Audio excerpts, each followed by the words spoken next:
Chapter का नाम है आज वाले का बायोलॉजिकल क्लासिफिकेशंस। वर्ल्ड में डिफरेंट टाइप के ऑर्गेनिजम्स प्रेजेंट थे। उन ऑर्गेनिजम्स को इजीली अंडरस्टैंड करने के लिए, इजीली स्टडी के लिए जो साइंटिस्ट थे उन्होंने ऑर्गेनिज्म को अलग अलग क्लासेस में बांट दिया, अलग अलग ग्रुप्स में बांट दिया। तो जो पहला साइंटिस्ट था जिसने इन ऑर्गेनिजम्स का क्लासिफिकेशन किया, उस बंदे का नाम था एरिस्टोटल। एरिस्टोटल ने वर्ल्ड में प्रेजेंट डिफरेंट ऑर्गेनिजम्स को दो ग्रुप्स में बांटा। एक ग्रुप का नाम रखा प्लांटी और दूसरे ग्रुप का नाम रखा एनिमेलिया।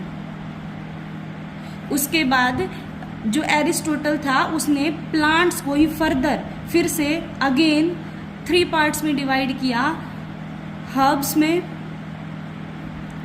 श्रब्स में एंड ट्रीज में। इन 3 पार्ट्स में उसने किसको, प्लांटी को फिर से डिवाइड कर दिया। तो एरिस्टोटल ने जो अपनी क्लासिफिकेशन की थी, जो प्लांट्स को डिवाइड किया था, एरिस्टोटल ने मॉर्फोलॉजिकल कैरेक्टर्स के ऊपर डिफरेंशिएट किया था। बेसिस क्या था उसके क्लासिफिकेशन का, सिर्फ और सिर्फ वो मॉर्फोलॉजिकल कैरेक्टर्स को देखने लग रहा था। मतलब जो कैरेक्टर हम बाहर से देख सकते हैं वो सिर्फ उन्हीं कैरेक्टर्स को, मॉर्फोलॉजिकल कैरेक्टर्स को देख करके ऑर्गेनिज्म को 2 पार्ट्स में डिवाइड कर रहा था। एक का नाम था प्लांटी, दूसरे का नाम था एनिमेलिया। उसके बाद एरिस्टोटल ने प्लांटी को फिर से 3 पार्ट्स में डिवाइड कर दिया, हर्ब्स, श्रब्स एंड ट्रीज में। ये वाला जो क्लासिफिकेशन जो एरिस्टोटल ने दिया, ये एनिमल्स को भी 2 ग्रुप्स में बांट रहा था। एक ऐसे थे जिनकी बॉडी के अंदर रेड ब्लड था, उसको उन्होंने अलग रखा, और जिनकी बॉडी में रेड ब्लड नहीं था उनको उन्होंने सेपरेट कर दिया। बस इतना ही बताया था एरिस्टोटल ने अपने क्लासिफिकेशन के अंदर। क्या बताया था कि उसने जो है मॉर्फोलॉजिकल कैरेक्टर्स के बेस पे ऑर्गेनिजम्स को 2 पार्ट में क्लासिफाई किया, प्लांटी और एनिमेलिया में। उसके बाद उसने प्लांटी को 3 पार्ट्स में बांट दिया, हर्ब्स, श्रब्स और ट्रीज में, और एनिमल्स को भी 2 पार्ट्स में बांट दिया। एक ऐसे एनिमल जिनकी बॉडी में रेड ब्लड था और एक ऐसे एनिमल जिनकी बॉडी में रेड ब्लड नहीं था। तो यही था एरिस्टोटल का क्लासिफिकेशन, जो कि टाइम के साथ चला नहीं, उसे रिजेक्ट कर दिया गया, उसे साइंटिस्ट ने ज़्यादा माना नहीं। उसके कुछ टाइम बाद एक दूसरा क्लासिफिकेशन सिस्टम आया जिसको 2 किंगडम क्लासिफिकेशन के नाम से जाना गया। 2 किंगडम क्लासिफिकेशन जो है अगला सिस्टम ऑफ क्लासिफिकेशन आया, और इस 2 किंगडम क्लासिफिकेशन को किसने दिया था, कैरोलस लीनस ने दिया था। कैरोलस लीनस नाम के बंदे ने 2 किंगडम क्लासिफिकेशन जो है वो दिया। उसने भी क्या किया, नाम से पता चल रहा है 2 किंगडम क्लासिफिकेशन। इसमें वर्ल्ड में प्रेजेंट डिफरेंट लिविंग ऑर्गेनिजम्स को 2 पार्ट में बांटा गया था। एक का नाम फिर से उसने भी क्या रखा, प्लांटी रखा, और एक का नाम उसने क्या रखा, एनिमेलिया रखा। बिल्कुल सेम जैसा एरिस्टोटल ने किया था। एरिस्टोटल ने भी प्लांटी और एनिमेलिया में डिवाइड किया था ऑर्गेनिज्म को, और कैरोलस लीनस ने भी क्या किया, प्लांटी और एनिमेलिया में डिफरेंशिएट कर दिया। लेकिन कैरोलस लीनस ने कहा कि प्लांटी के अंदर उन सभी ऑर्गेनिजम्स को रखा जाएगा जिनकी सेल वॉल होती है। प्लांटी के अंदर उन सभी ऑर्गेनिज्म को रखा जिनके पास क्या थी, सेल वॉल थी। वो सभी ऑर्गेनिज्म जिनके पास सेल वॉल है उसे कैरोलस लीनस ने प्लांटी के अंदर रखा, और वो ऑर्गेनिज्म जिसके पास सेल वॉल नहीं थी उन्हें कैरोलस लीनस ने एनिमेलिया के अंदर रख दिया। अब सेल वॉल क्या होती है, सेल वॉल होती है, मान लो ये अपने पास एक सेल है, तो हर सेल के पास प्लाज्मा मेम्ब्रेन तो होती ही होती है। हर सेल के पास प्लाज्मा मेम्ब्रेन तो प्रेजेंट होती ही होती है। लेकिन कुछ ऑर्गेनिज्म की सेल ऐसी होती हैं जिनके पास प्लाज्मा मेम्ब्रेन के भी बाहर एक और कवरिंग मिलती है। यही कवरिंग क्या होती है, सेल वॉल होती है। इसी कवरिंग को क्या कहते हैं, सेल वॉल कहते हैं। तो कैरोलस लीनस ने उन सभी ऑर्गेनिजम्स को प्लांटी में रख दिया जिनकी सेल के सबसे बाहर सेल वॉल नजर आए। उन्हें किस में रखा, प्लांटी में रखा। और ऐसी सेल जिनके अंदर सिर्फ प्लाज्मा मेम्ब्रेन है आउटर बाउंड्री, उसके बाहर सेल वॉल नहीं है, उसको किस में रखा, एनिमल्स के कैटेगरी में रख दिया। अब आज हमें पता है फंजाई के पास भी सेल वॉल होती है, हमें पता है फंजाई के पास भी सेल वॉल होती है काइटिन की, हमें पता है बैक्टीरिया के पास भी होती है, हमें ये भी पता है कि एल्गी के पास भी सेल वॉल होती है। मतलब अलग अलग ऑर्गेनिजम्स के पास सेल वॉल है, प्लांट्स के पास तो खुद के पास है ही। तो इन चारों के पास सेल वॉल है, तो कैरोलस लिनस ने क्या कहा कि इन चारों को किसके अंदर रख दो, प्लांटी के अंदर ही रख दो। जबकि एनिमल्स के पास सेल वॉल नहीं होती, तो एनिमल्स को किस में रख दो, एनिमेलिया के अंदर प्लेस कर दो। लेकिन ये वाला जो क्लासिफिकेशन का सिस्टम है, इसकी भी कुछ डीमेरिट्स मिली, इसकी भी कुछ डिसएडवांटेजेस थी, जिसकी वजह से टू किंगडम क्लासिफिकेशन को भी ज़्यादा सपोर्ट नहीं मिला और टाइम के साथ उसे भी रिजेक्ट कर दिया गया। अब क्या प्रॉब्लम्स आ रही थी टू किंगडम क्लासिफिकेशन की, वो हमें देखनी है। अब हमें क्या देखनी है, डीमेरिट्स देखनी है टू किंगडम क्लासिफिकेशन की। Demerits of two kingdom classification.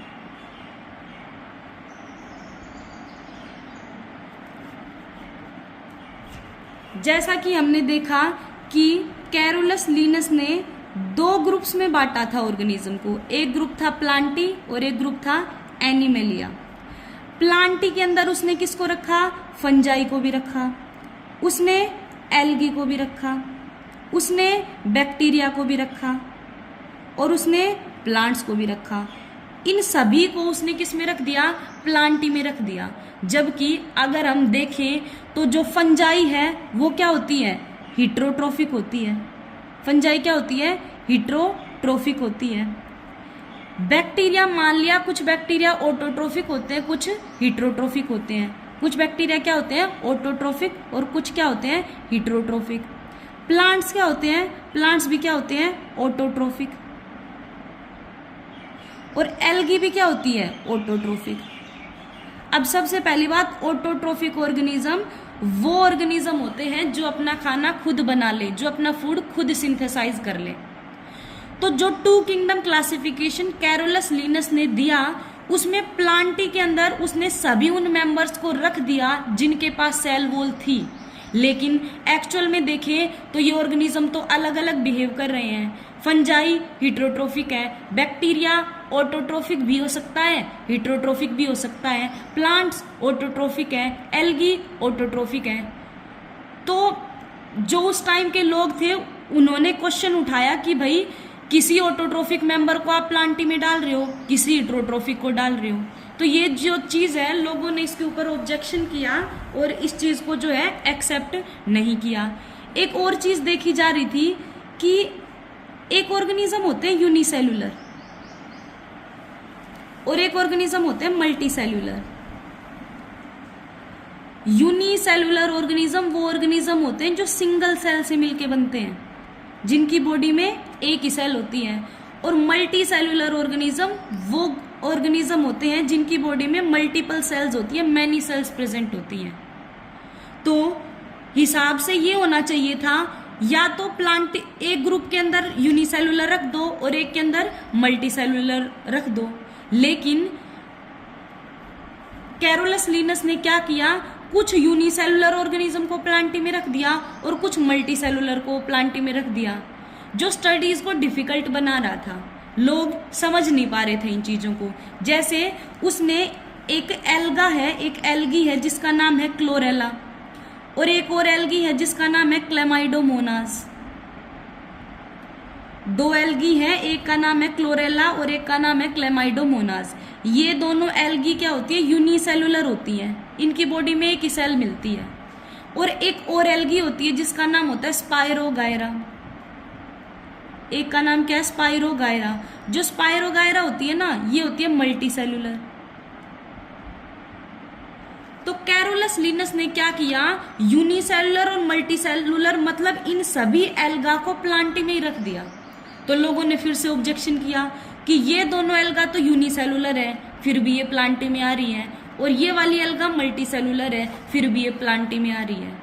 तो मतलब वो यूनिसेलुलर मल्टी सेलुलर ऑर्गेनिज्म के बीच में भी डिफरेंस नहीं कर रहा था ये क्लासिफिकेशन का सिस्टम। तो लोगों को ये कुछ डीमेरिट्स नजर आ रही थी कि भाई आप ऑटोट्रोफिक को भी एक ही ग्रुप में डाल रहे हो, हिट्रोट्रोफिक को भी एक ही ग्रुप में डाल रहे हो, यूनिसेलुलर को भी एक ही ग्रुप में डाल रहे हो, और मल्टी सेलुलर को भी एक ही ग्रुप में डाल रहे हो।